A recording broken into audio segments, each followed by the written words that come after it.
Wind fast. Now, there you go. That's the way to do it right there. You figured that out. Good job. Oh. I'll get him this time. Get him next time. That was close. Hey, I got a friend of mine who gave me a call and he said, hey, I got a couple high school guys that would die to go fishing with Hank Parker. I said, well, I know Hank. We'll line that up because I love high school fishermen. You know, high school fishing is exploding and it is incredible for our industry. And plus, I've always wanted to recruit kids, so this is a perfect deal. So he said, all you gotta do is jump in your boat and head to Alabama. So I'm headed to Alabama to fish with a couple of guys from Auburn High School. It's gonna be exciting. You stay with me. I'm Hank Parker. He took it and started running. He got it. I didn't let him go very much because I don't want him to eat it. Y'all want your picture made with this giant? Y'all laughing at my fish?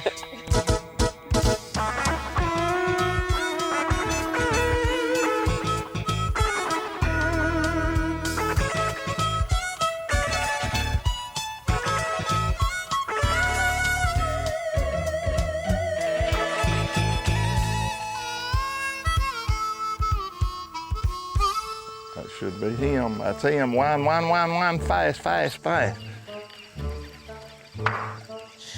That was a big one. Keep it. That's okay. That's all right. Next time, just wind. Okay. He choked it. Wanted that thing. He choked it. It's hard to get a good spectator. Look at it.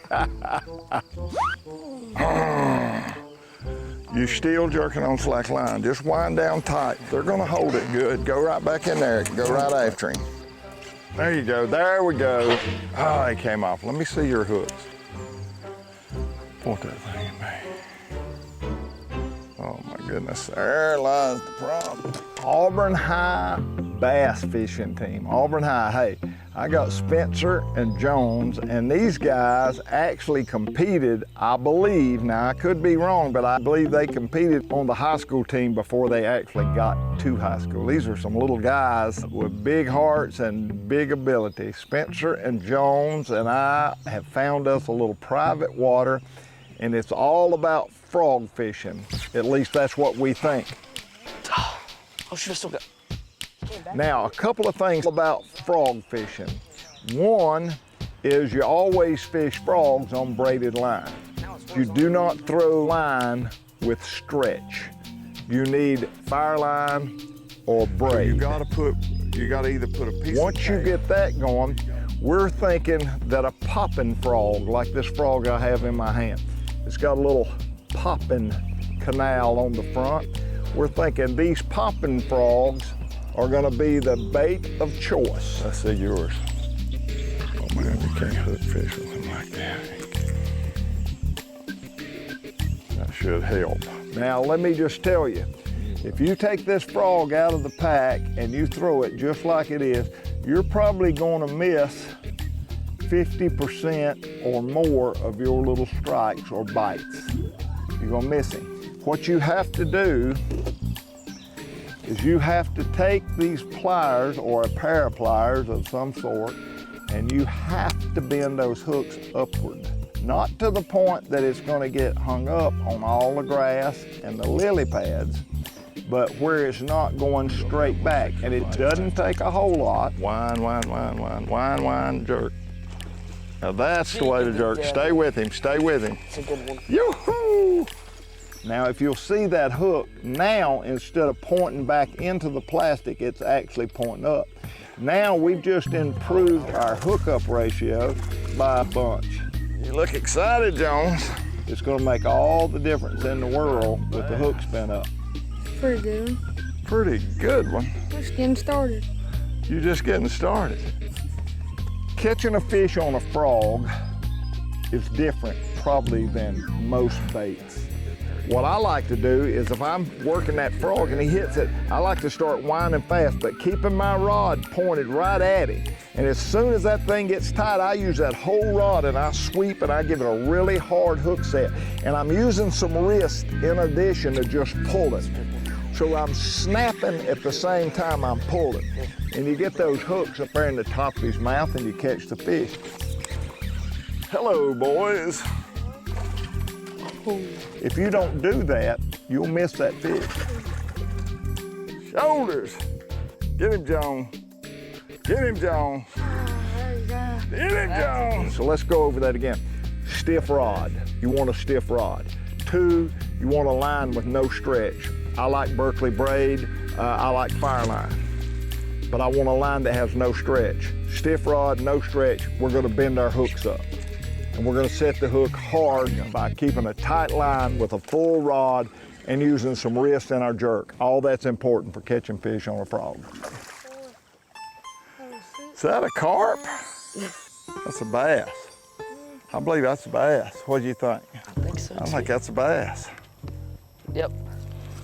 I got lucky. I got a hook in him and I got it in a bad place. That's the bad thing, they're eating that frog. So as the morning went on, we started to do some different things. How about my old spin bug? Now, neither Spencer nor Jones had ever seen a little 5.5-foot pistol grip. This was really weird to them. Somebody's got one. Oh! This rod's weird because I'm trying to like do it how I usually do it with a longer one. Look here, you got to fix your spinnerbait now. That's 28 thousandths wire. But we talked about how important this rod is on roll cast, and I'm not sure I sold them on the idea. I think they still would look at each other behind my back and kind of snicker because that's something they had never seen. That was developed in my era, in my day when I was their age. This was the Cadillac of all rods and reels. And so times have changed, but let me tell you, it is not obsolete. It still has its place. But I caught me one about 7 pounds on that little spinner bug, that little rod. So that was kind of fun in itself. Not bad at all.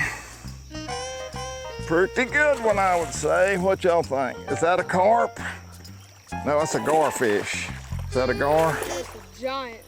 That's a giant. That's a giant bass. Is that what you call it? That is a football. Look at that. Look at that giant. Is that a bass? No. It's not. That What is is it? huge. We're gonna get it. The belly on that thing. Look at the belly. Kind of looks like a Parker. Hey, don't go away. These 2 whippersnappers are fixing to put it on me. All right, here he goes. What are you doing back there? Do you have any more of these trays? Let's see, what you got in your pockets? 50 bucks. Spinnerbait rental for $50, shoes and a hat. Amazing what a 7-pound bass will get a man. Hank's Show is brought to you in part by Ranger Boats, still building legends one at a time. Mercury Marine, go boldly. This portion of Hank's Show is brought to you by Berkeley. Catch more fish.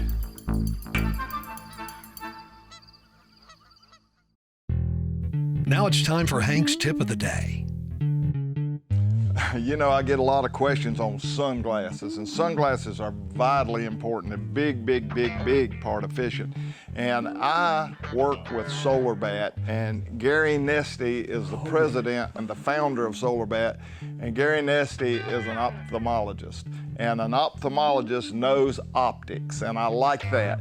I know fishing, he's a fishing ophthalmologist, so he knows fishing as well, and it's really easy to communicate. So all these glasses you see, I have been working on personally, and we've come up with all these different designs. And we have really almost indestructible frames that are really cool. And then we have a less expensive frame that's very durable. But here's what I want to tell you about Solar Bat sunglasses. I told Gary when I started working with Solar Bat, I didn't really want to endorse cheap sunglasses. And he said, let me tell you something. There is a huge difference between cheap sunglasses and inexpensive sunglasses. You will never get a pair of Solar Bat glasses that I put out on the market with the name Solar Bat on them with Hank Parker or anybody else's, Jimmy Houston or whoever. Bill Dance. There's not going to be any solar back glasses put out that are not optically clear. And that came not from a marketing guy, that came from an ophthalmologist. So when you're looking for a good pair of sunglasses, look for solar bat because they'll be optically clear. And whatever you want to spend, if you want some killer frames, this Hank Parker signature model right here is awesome. About $79, and I guarantee you, it's as good as the glasses you buy that's got the little marks on the side that cost $250. You buy them, put them side by side, you take a $70 pair of sunglasses and you're gonna like them better than your $200 sunglasses. I guarantee you, they're awesome. And I have sunglasses for cloudy days. I have sunglasses for bright sunny days, darker lens. I've got intermediate lens. That is so critical when you're fishing to have the right lens for the right light conditions. So check them out. These glasses right here got my picture on them. They'll keep the crows out of your garden. When you go to Walmart, you'll see this model, the Hank Parker models, and then you'll see the Jimmy Houston model, both from Solar Bat. If you buy the Hank Parker models and you take that picture and you put it in your garden, it'll keep the crows out. I am one ugly guy. But if you buy the Jimmy Houston models and you put his in the garden, you put his picture, the crows will bring the corn they stole last year back, I'll tell you. So hey, check out Solar Bats, they're awesome. Let me tell you, we are catching fish on a variety of baits. I heard that clutch slip. We have figured out that the smaller fish seem to be on the shoreline. We really thought we'd catch them good this morning, and we talked it up all last night. We're gonna catch them on the frogs out of that mat. And really, we started throwing spinner baits out, worms out, not fishing the shoreline, the structure show. I put on a Berkeley crankbait and Pretty good one. second cast, just caught a giant. A pretty good one. Pretty good one. Okay. That is a giant. That's a giant. That's a giant. Uh-oh, came off.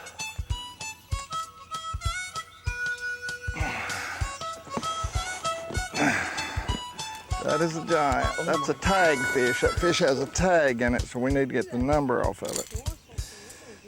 Look at that. Jeez. All right, guys, we're gonna do the old routine again. We're gonna get our picture made, a steel shot. Goodness. Look at that rascal. All right. How much think he weighs? 8, 9. He's close to 10.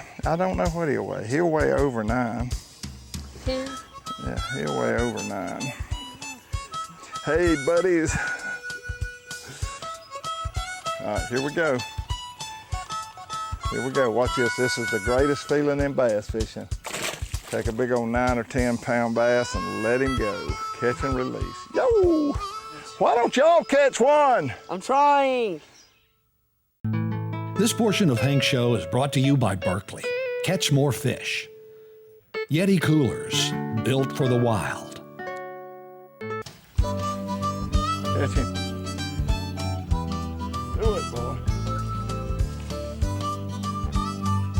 We ended up fishing plastic worms. We fished jigs. We fished buzz baits. We fished spinner baits. We fished lipless crankbaits. We fished a variety, 10-inch power worms and crankbaits. You know, I didn't have a crankbait that I needed. I needed a crankbait that run about 8 feet deep. This is the crankbait that I actually ended up going to, which is a dredge, 17.5 dredge. And I really needed a square bill that would run 8 to 10 feet deep. That's what I needed. But this is what I had, and it's what I tied on. About the second cast, I caught a giant. Look at that rascal. Woo, what you got? And I just kind of quit at that point in time. I really wanted those boys to catch those big fish. And I was really glad. In the afternoon, those boys laid it on me. In the morning, I ended up catching the most fish by default. Didn't even really want to, but I did. Good deal. In the afternoon, they wore me out. Man, who caught that fish? Sorry. We had so much fun throughout the day, and we fished with a lot of different methods, techniques, fished a lot of different water. We fished a couple of different private lakes, just pond hopping, so to speak. And man, we had an incredible day. You know, I love high school fishing, and I love what it's doing, and I love what it's doing for our sport. But these kids are so enthused. Both of my guys today are incredibly enthused with fishing. And I like that. We got Spencer and Jones, and both of them absolutely love it. They're both 14 years old. Now, I used to be 14 years old. Can you believe that? It wasn't that long ago I was 14.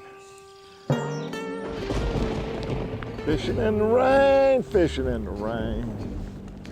Oh, what a fish. Yoo-hoo! Good one, good one. He's in there. Stay with it, stay with it. There's your big fish of the day. Catch you up a little bit on what we've done. We have had a fabulous morning. We went in at lunch when we saw some real dark clouds and some possible thundering and lightning going on. So we went in, had lunch. We had thundering and lightning for probably an hour and a half or 2 hours of downpour rain. We came back, we fished in the rain for a little bit. We're just about on our last leg, wrapping it up on our day. You got him. You got him. All right, where's that cell phone? We've had a fabulous day. These boys have caught some giant bass. Catching them, boys. And we have had a lot of excitement. Good 6.5. So we're kind of on the white flag lap, boys. That's the biggest fish I've ever caught in my life. Woo! All right, put him back right there. He must have just got off bed. Nice fish. Good job, brother. Give me 5. Hank Show is made possible in part by Luz. Feel the difference. And by Minn Kota. Looking for more bass fishing tips and techniques from legendary angler Hank Parker? Go to hankparker.com. You'll have full access to all things Hank, including articles, videos, sponsor news, tips, television schedules, and much more. Old Jones was kind of holding out on this morning on catching that big one, buddy. He came on strong this afternoon. Biggin, biggin, biggin. That's a big one. Ooh, a big one. Stay with him. Stay with him. Stay with it. Stay with it. A big one. I think it's over 10. I think it's over 10. I think it's my PB. He's over 10. He's over 10. He's a monster. I had so much fun. These guys wore me out. They absolutely wore me out. Both those guys, Spencer and Jones, both caught great fish in the afternoon. You know, I caught that giant on that crankbait. That afternoon, Spencer caught one bigger than I caught on the crankbait. Which was really, really, really cool. And he was so excited, man. We got pictures of him. And as it worked out, both Spencer and Jones ended up at the end of our day with their personal best fish ever.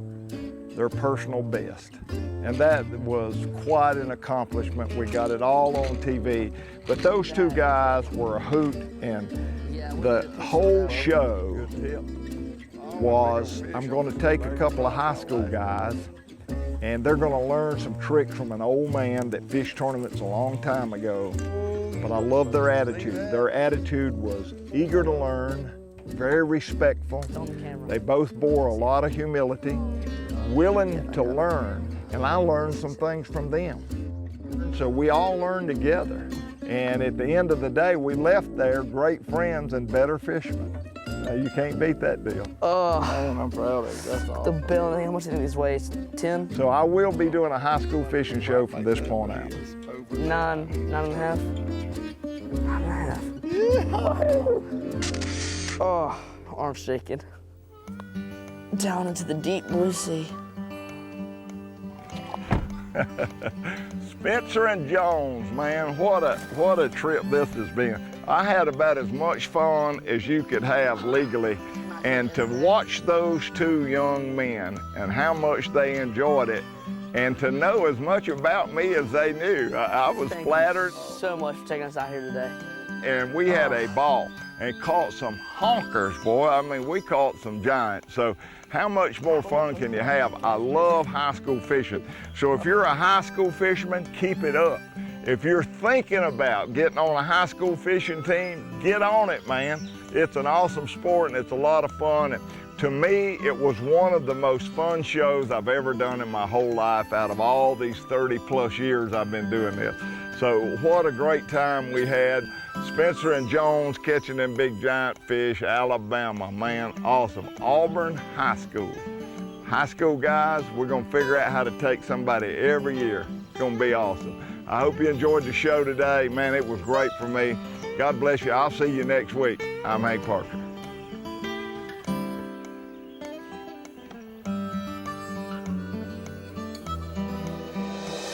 And don't forget to visit us at hankparker.com, the place for tips, giveaways, and more.